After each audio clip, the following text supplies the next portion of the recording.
தேவ கிருபையின் அற்புத மன்னா. அற்புத உபவாச ஜெபம்.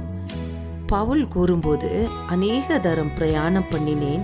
ஆறுகளால் வந்த மோசங்களிலும், கள்ளரால் வந்த மோசங்களிலும், சுய ஜனங்களால் வந்த மோசங்களிலும், பட்டணங்களில் உண்டான மோசங்களிலும், சமுத்திரத்தில் உண்டான மோசங்களிலும், கள்ள சகோதரரிடத்தில் உண்டான மோசங்களிலும், பிரயாணத்திலும், வருத்தத்திலும், அநேக முறை கண் விழிப்புகளிலும், பசியிலும், தாகத்திலும், அநேக முறை உபவாசங்களிலும், குளிரிலும், நிர்வாணத்திலும் இருந்தேன்.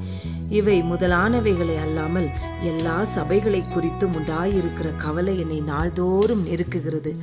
நானும் பவுலை போல எல்லா காரியங்களுக்காகவும், விசேஷமாக சபை எழுப்புதலுக்காகவும் ஜெபிப்பேன் என்று இந்த அற்புத உபவாச நாளிலே நாம் இணைந்து ஜெபிப்போம். கர்த்தருடைய கரம் அவர்களோடே இருந்தது. அநேக ஜனங்கள் விசுவாசிகளாகி கர்த்தரிடத்திலே திரும்பினார்கள். ஆமேன். ஹல்லேலூயா.